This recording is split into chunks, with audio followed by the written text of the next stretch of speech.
Okay, அடுத்தது வந்து anti cost movement. ஓகேவா, தட் இஸ் ஜாதிக்கு அகேன்ஸ்டா நடந்த நிறைய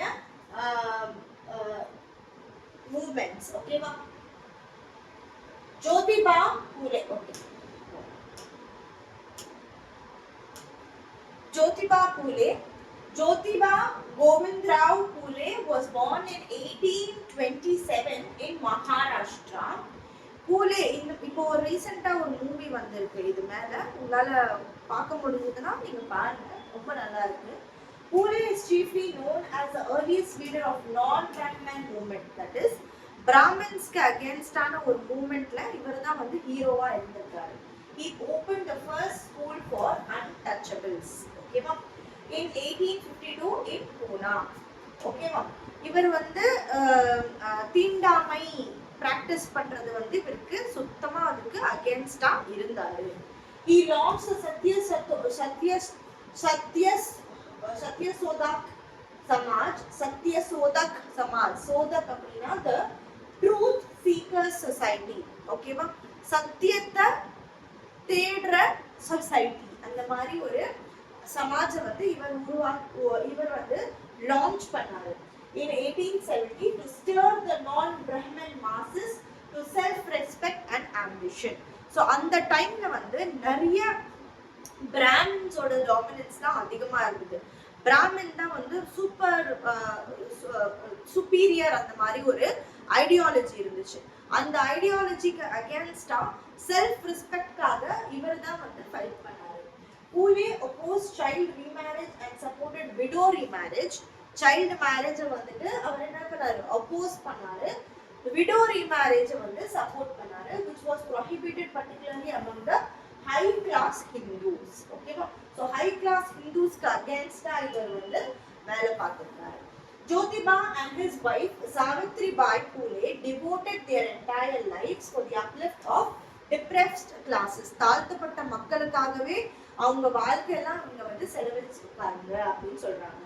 Jyotiba opened orphanages and homes for widows. ஓகேவா, unlike that is homes for widows, that is often அம்மா அப்பா இல்லாத குழந்தைகளுக்கும் விதவைகளுக்கும் வந்து homes open பண்ணாங்க. Unlike many contemporary nationalists, he welcomed British rule and missionary activities on the ground. That British rules enabled lower caste to challenge the supremacy of Brahmins. That is, இவர் வந்து நிறைய நேஷனலிஸ்ட்லாம் என்ன பண்ணாங்க, நார்மலா அவங்க பிரிட்டிஷ்க்கு அகேன்ஸ்டா ஃபைட் பண்ணாங்க, பிரிட்டிஷ்க்கு எதிர்த்து நின்னாங்க இல்லையா. பட் இவர் என்ன பண்ணாருன்னா பிரிட்டிஷோட ரூலை வந்து சப்போர்ட் பண்ணாரு. Missionaries, that is Christian missionaries பண்ண விஷயத்தெல்லாம் இவர் சப்போர்ட் பண்ணாரு.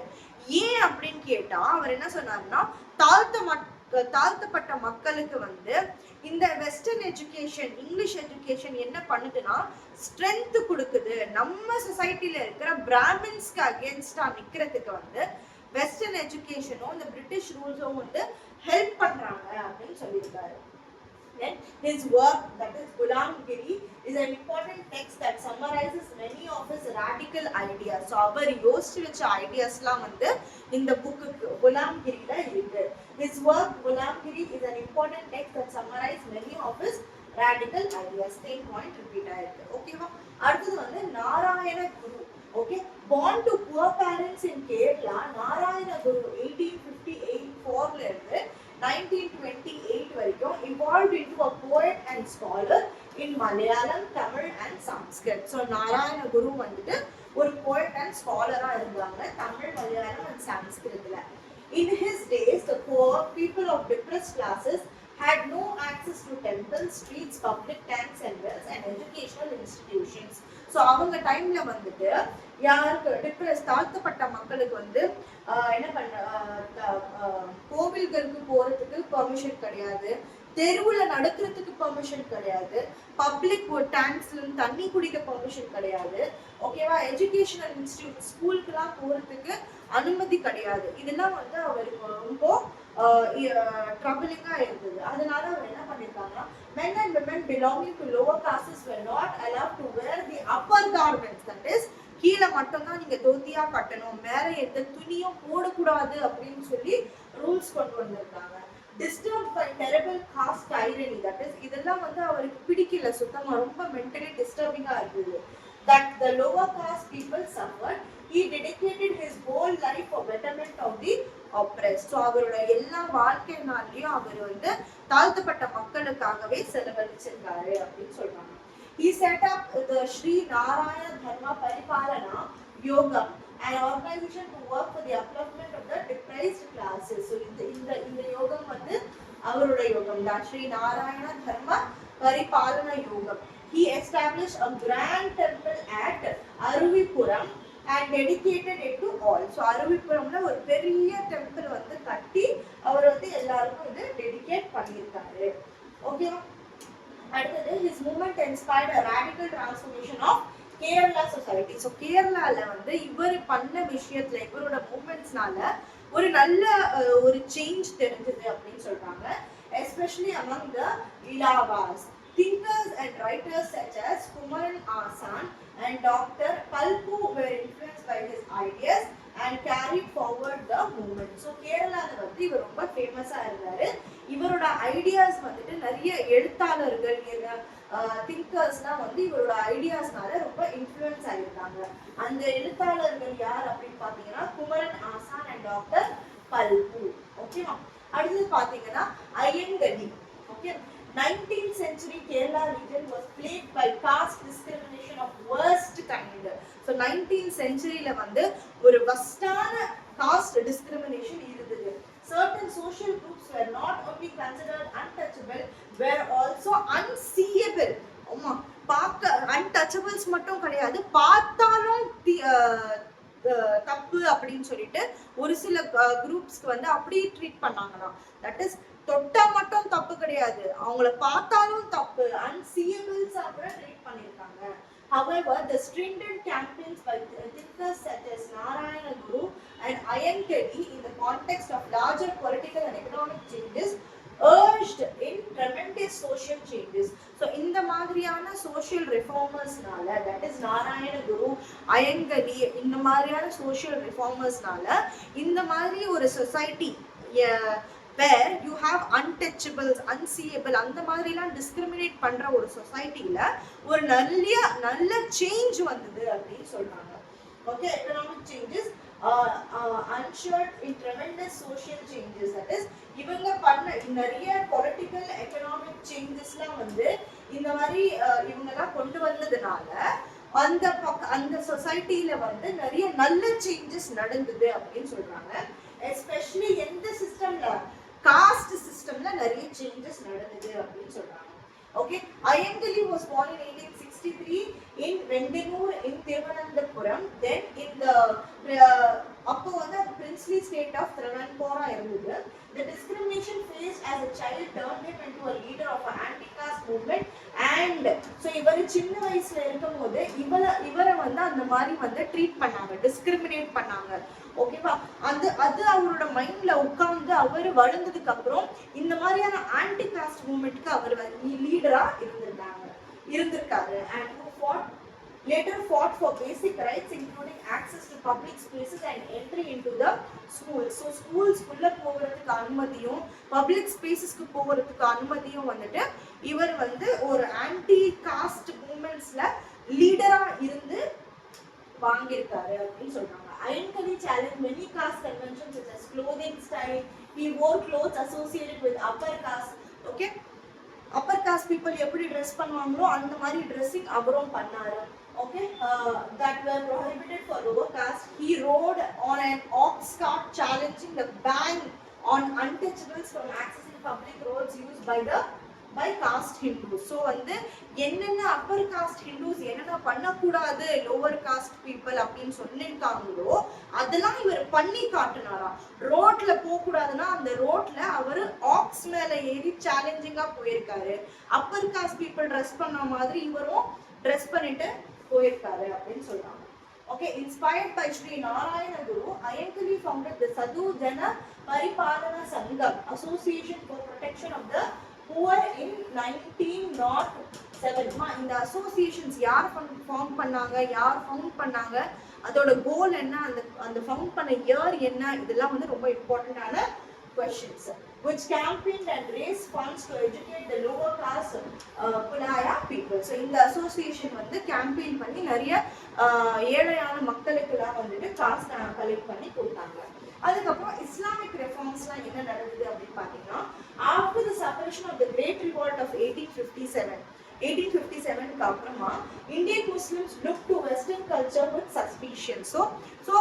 அதுக்கப்புறம் வந்து இந்தியன் முஸ்லிம்ஸ்க்கு வந்து வெஸ்டர்ன் கல்ச்சர் மேல ட்ரஸ்ட் பண்றதே ரொம்ப பிடிக்காத விஷயமா இருந்தது. ஏன்னா 1857 உங்களுக்கு எல்லாம் தெரிஞ்சிருக்கும். 1857 ரிவால்ட் ஆஃப் 1857 காஸ் என்ன அப்படின்னு சொல்லிட்டு. ஸோ அதனால முஸ்லிம்ஸ்க்கே வந்து பிரிட்டிஷர்ஸ் பிடிக்காம போச்சு. The community feared that Western education, Western culture and Western ideas would endanger their religion. So இவங்கெல்லாம் வந்து இஸ்லாமை வந்து கம்மி பண்ணிடுவாங்க, தோக்கடிச்சிருவாங்க அப்படின்னு சொல்லி ஒரு பயம் இருந்தது.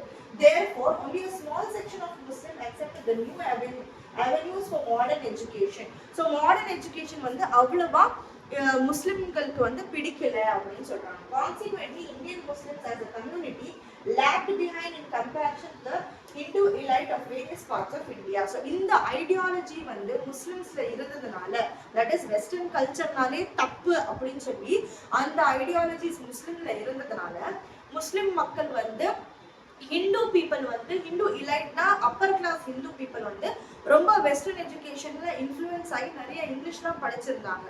ஸோ முஸ்லிம் பீப்புள் வந்து அந்த ஐடியாலஜியை பிடிக்காம இருந்ததுனால அவங்களால வந்து ரைஸ் ஆக முடியல, கம்பேரிசன்ல அவங்க லெவலுக்கு வர முடியல அப்படின்னு சொல்றாங்க. ஓகே, அது சர் சையத் அஹமத் கான், ஓகே, இவர் வந்து an Indian Muslim steadily lost ground in education, in the public service and in general leadership in India. So இவரோட ஐடியா வந்து ஜெனரல் முஸ்லிம்ஸோட கொஞ்சம் டிஃபரெண்டா இருந்தது. And in general leadership in India, there was a realization that there was no alternative but to accept modern education if the community was to go on the path of progress. So அவர் என்ன பண்ணாரு அப்படின்னு பார்த்தீங்கன்னா, இப்போ வந்து எல்லாரும் வந்து western culture western education adopt பண்ணிட்டு இருக்காங்க. நம்மளும் வந்து விட்டுட்டோம் அப்படின்னா நம்ம முஸ்லிம் கம்யூனிட்டி வந்து ப்ராக்ரஸ் ஆகாது, வளராது அப்படின்னு சொல்லிட்டு அவர் வந்து முஸ்லிம் கம்யூனிட்டியில இருக்கிற யூத்தை ஃபோர்ஸ்ஃபுல்லா வெஸ்டர்ன் எஜுகேஷனுக்கு influence பண்ணாரு. The man who gave life and soul to it, that is life and soul to the Muslim education, was Sir Syed Ahmad Khan. Okay, born in Delhi to a noble Muslim family, Sir Syed Ahmad Khan thought that lack of education, especially modern education, had harmed Muslims greatly and kept them backwards. Modern education Muslimsக்கு இல்லாதனால முஸ்லிம்ஸ்லாம் ரொம்ப பேக்வர்டா இருந்திருக்காங்க அப்படின்னு சொல்றாரு. He exhorted the Muslims to accept Western science and take up government services. So அவர் என்ன பண்ணிருக்காரு, ஒரு விதத்துல முஸ்லிம் யூத்ஸை force பண்ணி இல்ல வெஸ்டர்ன் எஜுகேஷன் படிச்சுதான் ஆகணும், இந்தியன் சர்வீசஸ்குள்ள வந்துதான் ஆகணும் அப்படின்னு சொல்லிட்டு அவர் உயிர் கொடுத்து அவர் கம்யூனிட்டிக்காக ஒர்க் பண்ணிருக்காரு. He founded a scientific society and translated many English books, especially science book, into Urdu. ஏன்னா உருது தான் மேஜரா முஸ்லிம் பேசுற பாஷாவா இருந்திருக்கு, that is language இருந்திருக்கு. He believed that the interests of Muslims would be best served if they bounded with the British government rather than pitch in with the rising nationalist movement. அவர் என்ன சொன்னார்னா, இந்த nationalist மூவ்மெண்ட்ல ஓவரா concentrate பண்ணாம British கவர்மெண்ட்க்கு சப்போர்ட்டிவா இருந்தாலே முஸ்லிம்ஸ்லாம் western எஜுகேஷன்னா நல்லா படிச்சு நல்லா முன்னுக்கு வருவாங்க, இந்த நேஷனலிஸ்டிக் மூவ்மெண்ட்லாம் போக வேண்டாம், நம்ம பிரிட்டிஷ் சப்போர்ட் பண்ணி என்ன பண்ணலாம், நம்ம வந்துட்டு நல்லா ப்ராக்ரஸ் ஆகலாம் லைஃப்ல அப்படின்னு சொல்லியிருக்காரு. So he advice a Muslim to take English education and to concentrate on it. English எஜுகேஷனை படிங்க, நேஷனலிஸ்டிக் மூவ்மெண்ட்லாம் போக வேண்டாம் அப்படின்னு சொல்லியிருக்காரு. Okay, Aligarh movement, Syed Ahmad Khan's movement. The Aligarh movement is so called because it was entered around the Aligarh Mohammedan Anglo-Oriental College. So ஏன் Aligarh movement அப்படின்னு சொல்றோம்னா, இந்த காலேஜ்ல தான் இந்த மூவ்மெண்ட் ஆரம்பிச்சிருக்கு. Mohammedan Anglo-Oriental College founded by him in 1875, which is landmark in the history of Indian Muslim education. The college was raised to the status of university. Okay, in the college Aligarh University வந்து இவர்தான் found பண்ணாரு. Okay, Aligarh produced a huge body of intelligentsia over successive generation who played a key role in public life. So இந்த அலிகர் யூனிவர்சிட்டியில நிறைய நல்லா படிச்ச scholars வந்து வெளியே வந்திருக்காங்க வருஷமா ஜெனரேஷனா அப்படின்னு சொல்லியிருக்காங்க. அடுத்தது வந்து Deoband movement. Deoband was a revivalist movement. ஓகேவா? Aligarh movement was a reformist movement. Deoband movement was a revivalist movement organized by orthodox Muslim ulama, Muslim scholars வந்து ulama அப்படின்னு சொல்லுவாங்க, with twin objectives of propagating the pure teachings of Quran and the Hadith. So இவங்க வந்துட்டு குரான் அந்த ஹதீஸை வந்து follow பண்ணணும், அந்த எஜுகேஷன் தான் முஸ்லிம் பீப்புள் வந்து லேர்ன் பண்ணிக்கணும், இந்த வெஸ்டர்ன் எஜுகேஷன்லாம் தேவை இல்லை அப்படின்னு ஒரு ஐடியாலஜி இருந்தது Deoband மூவ்மெண்ட்க்கும். as well as encouraging the spirit of jihad against the foreign and un-Islamic elements. That is, foreign people கூட வந்து தேவையில்லை நம்மளுக்கு, அவங்க கூட சண்டை, அவங்க கூட வந்து நம்ம அவங்களோட ஐடியாலஜிஸ் நம்மளுக்கு தேவையில்லை, அந்த மாதிரியான ஒரு சில ஐடியாலஜிஸ் வந்து அவங்க ஃபாலோ பண்ணாங்க. That is spirit of jihad against. ஜிஹாத்னா fight against foreign and un-Islamic elements. So foreign elements na another western elements, un-Islamic elements na another western elements. So in the western elements வெளி நாட்டுல இருந்து வர கொள்கைகளுக்கு அகைன்ஸ்டா இருக்க ஒரு spirit வந்து கொண்டு வந்தவங்க Deoband movement. Okay, the ulama under the leadership of Muhammad Qasim Nawatwi and Rashid Ahmad Gangotri founded the school at Deoband in Saharanpur districts of UP.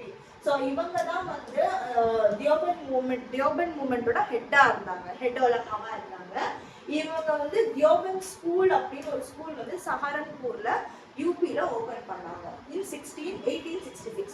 The school curriculum shut out the English education. So அந்த school கரிக்குலம்ல என்ன கிடையாது, English education கிடையாது, western கல்ச்சரை பத்தி கிடையாது.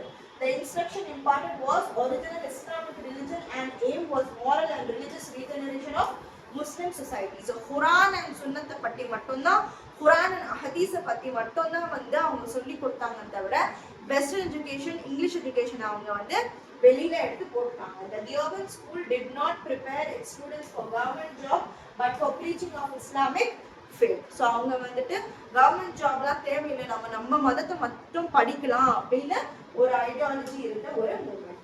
In politics, the Deoband school welcomed the formation of Indian National Congress. So Deoband movement people வந்து இந்த Indian national Congress ஓட ஐடியாலஜி in 1885 வந்து ரொம்ப பிடிச்சிருந்தது. In 1888 the Deoband ulama issued a religious decree fatwa against Syed Ahmad Khan's organization called the United Patriotic Association and Mohammedan Anglo-Oriental Association. So இந்த Deoband movement ஓட ஹெட்ஸ்லாம் வந்து sir Syed Ahmad கானுக்கு அகேன்ஸ்டா இருந்தாங்க. ஏன்னா ரெண்டு பேரோட ஐடியாலஜியும் அப்படியே கிராஸ், ரொம்ப அகேன்ஸ்டா இருந்தது. ஸோ இவங்க முஸ்லிம் உலமாலாம் வந்து இவர் சர் சையத் அஹ்மத் கானுக்கு அகேன்ஸ்டா வந்து ஃபத்வா, தட் இஸ் டிகிரி, இல்லை பண்றது தப்பு அப்படின்னு ஒரு ஸ்டேட்மெண்ட் கொடுக்கறது தான் ஃபத்வா அப்படின்னு சொல்லுவோம். It is said that the Deoband ulama were mainly influenced by their determination to oppose Sir Syed Ahmad's activity. So Deoband movement people வந்து ரொம்ப அகேன்ஸ்டா இருந்தாங்க. யாருக்குன்னா Sir Syed Ahmad Khanக்கு அகேன்ஸ்டா இருந்தாங்க. Maulana Mahmudul Hasan became the new Deoband leader. ஓகேவா? அதுக்கு இந்த பாயிண்ட்ஸ்லாம் வந்து ஒரு சில பாயிண்ட்ஸ் வந்து ரொம்ப இம்பார்ட்டன்ட் தான். The Jamaatul Ulama, Council of the Theologies, led by him, gave a concrete shape to Hassan's ideas of protection of religious and political rights of Muslims in the overall context of Indian unity. So என்னதான் நடந்தாலும் சரி, முஸ்லிம்ஸோட unity வந்து இருக்கணும். Muslims வந்து அவங்களோட ஃபேத்தை விட்டு கொடுக்க கூடாது, அவங்களோட மதத்தை விட்டு கொடுக்க கூடாது, அவங்களோட மதத்துல இருக்கிற புக்ஸை வந்து விட்டு கொடுக்க கூடாது, அதுதான் அவங்க அதிகமா படிக்கணும் தவிர இந்த வெஸ்டர்ன் எஜுகேஷன்லாம் தேவையில்லை அப்படின்னு இருந்த ஐடியாலஜி தான் இந்த தியோபண்ட் உலமாக்களோட ஐடியாலஜியா இருந்தது. சரியா? அடுத்தது வந்து Parsi reform movements. In the middle of the 19th century, the reform activities of the educated Parsis வந்து தீய வழங்குறவங்கள வந்து பார்சி அப்படின்னு சொல்லுவோம், fire worshippers. Okay, the Zoroastrians who had fled from Iran in the 10th century in the face of religious persecution began in Mumbai. So இந்த Parsi movement வந்துட்டு இந்த பார்சிஸ் சேர்ந்து ஆரம்பிச்ச ஒரு மூவ்மெண்ட். அவங்க வந்து எங்க ஆரம்பிச்சிருக்காங்கன்னா மும்பைல ஆரம்பிச்சிருக்காங்க. Furdunji Nauroji founded the Rahmani Mazdayan Sabha. Masdayasnan Sabha. Sorry for the pronunciation. Rahmani Masdayasnan Sabha. இவங்க வந்து யார் இந்த சபா இந்த ஆர்கனைசேஷன் ஓபன் பண்ணவர் ஃபவுண்ட் பண்ணவர்னா ஃபுர்துன்ஜி நவ்ரோஜி. ஓகேவா? Parsis Reform Society in 1851. Ras Goftar, important point ma, Ras Goftar, the truth teller, was a main voice of the movement. இது ஒரு மேகசினா இருந்துச்சு. இந்த மேகசின்ல தான் வந்துட்டு நிறைய இந்த ரெஃபார்ம் மூவ்மெண்டோட ரிஃபார்ம் மூவ்மெண்ட்டை பத்தி நிறைய இன்ஃபர்மேஷன் இந்த ராஸ் குஃப்தார் என்ற ஒரு மேகசின்ல இருந்து தான் கிடைச்சது அப்படின்னு சொல்றாங்க. The leaders of the Sabha criticized elaborated ceremonies at the betrothals, marriages and funerals. They opposed both infant marriage and use of astrology. So இவங்க வந்து இந்த சபாவோட லீடர்ஸ் வந்து நிறைய ஒரு செரமனிஸ்ல யாராவது கல்யாணத்துல யாராவது இறந்தாங்கன்னா அந்த ஃபியூனரல்ஸ்ல எல்லாம் வந்து இந்த மூமெண்ட்ஸோட மெயின் கோல், தட் இஸ் இந்த பார்சி ரெஃபார்ம் மூமெண்ட்ஸோட மெயின் கோல்ஸ்லாம் வந்து சொல்லிட்டே இருந்தாங்களாம். இவங்களுக்கு வந்து இன்ஃபேன்ட் மேரேஜ் சைல்டு மேரேஜ்க்கு அகேன்ஸ்டா இருந்தாங்க. அப்புறம் Behramji Malabari organized a campaign for legislation against the practice of child marriage. So சின்ன குழந்தைங்களோட திருமணத்துக்கு அகேன்ஸ்டா வந்து அவங்க கவர்மெண்ட்டுக்கு ஒரு லெஜிஸ்லேஷன் கொண்டு வாங்க, ஒரு லா கொண்டு வாங்க அப்படின்னு சொல்லியிருக்காங்க. The community produced many leaders such as Feroz Shah Mehta and Dinshaw Wacha who played a big role in the early Congress. Okay, அடுத்தது Sikh reform movements. Okay, Nirankaris and Namdharis, இவங்க வந்து ரெண்டு form of Sikhs. ஓகேவா? The wave of reform movements did not leave any community untouched. எல்லா கம்யூனிட்டிஸ்லயும் என்ன வந்தது? reforms வந்தது.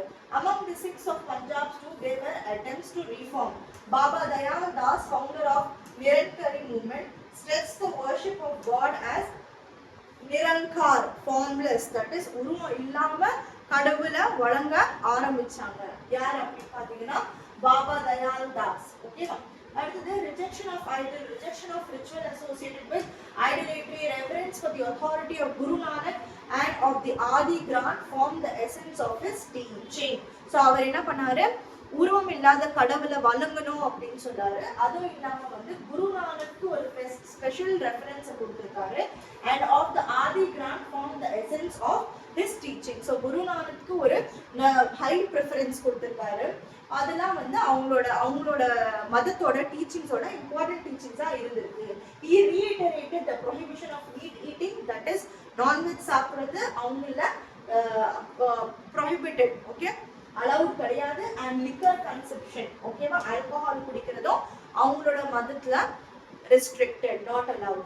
Okay, Namdari movement founded by Baba Ram Singh was another social religious movement among the Sikh. ஓகேவா? இது வந்து இன்னொரு movement. Okay, sick கம்யூனிட்டிலேயே இன்னொரு movement. The Namdaris insisted on wearing the symbol of Sikhism. அவங்க கட்டுவாங்க இல்லையா சிக்ஸ் கிருப்பன், சாரி இது அவங்க தலப்ப மாதிரி கட்டுவாங்க இல்லையா சிக்ஸ், அதுவும் அவங்க சிக்குனாலே அது தலையில இருக்கணும் அப்படின்னு சொல்லிட்டு insisted on wearing the symbols of Sikhism except the kripan. So எப்பவுமே வந்து கிரிப்பன் என்னது sword, அந்த பெரிய கத்தி இருக்கும் இல்லையா, அது வந்து நீங்க எப்பவுமே போட்டுட்டே இருக்கணும்னு அவசியம் கிடையாது, பட் அதுவும் நீங்க யூஸ் பண்ணணும். Instead Baba Ram Singh wanted his followers to carry a lathi. ஓகேவா? அவங்களோட சிம்பிள், சிக்கிசமோட சிம்பிளே என்னதுன்னா அந்த தலையில கட்டுற தலப்பாவும் அவங்க கிட்ட வந்து ஒரு பெரிய ஸ்வாட் இருக்கும், அதுதான் அவங்களோட சிம்பிள். பட் அவர் என்ன சொன்னார்னா அந்த ஸ்வாடை வச்சுட்டு நீங்க சுத்த வேண்டாம், நீங்க வந்து லாட்டியை யூஸ் பண்ணுங்க அப்படின்னு சொன்னாரு. யாரு? Baba Ram Singh. It considered both men and women equal and accepted widow remarriage. So men and women ரெண்டு பேருமே சிக்கிசம்ல ஈக்குவல் அப்படின்னு சொல்றாங்க. It prohibited the dowry system and child marriage. So டவுரியும் சைல்டு மேரேஜும் கிடையாது, சிக்கிசம்ல இருந்து எடுத்து, தட் இஸ் சிக்கிசம்க்கு பிலாங் பண்றது இல்ல, சைல்டு மேரேஜும் டவுரியும் நாட் அலவுட் அப்படின்னு சொல்றாங்க. So in the wake of the gathering influence of Arya Samaj and Christian missionaries, the Singh Sabha of Amritsar was established. Its main objective was to restore the purity of Sikhism. ஓகேவா. So இந்த மாதிரி ஆரிய Samaj Christian மிஷனரிஸ்லாம் ரொம்ப ஸ்ட்ராங்காக ரொம்ப அக்ரெசிவாக work பண்ணுறாங்கன்னு சொல்லி இவங்க சிக் கம்யூனிட்டி பீப்புள் என்ன பண்ணாங்க அப்படின்னா சிங் சபா ஆஃப் அம்ரிஸ்தர் வந்து ஆரம்பிச்சாங்க. Its main objective was to restore the purity of சிக்கிசமை வந்து திருப்பி கொண்டு வரணும் அப்படின்னு சொல்லிட்டு அந்த கோலோட எழுதினாங்க. With the support of British it established Khalsa college for Sikhs in Amritsar. So Khalsa College of Sikh in Amritsar கட்டினாங்க. Singh Sabha was the forerunner of Akhali movement. So Singh Sabha நாலதான் வந்து இந்த Khalsa College of Sikhs in Amritsar open ஆச்சு with the support of British. இந்த சபாக்கு அப்புறம் தான் வந்து Akali movement வந்தது. ஓகேவா. So social reformers of Tamil Nadu அடுத்த பார்ட்ல பார்ப்போம்.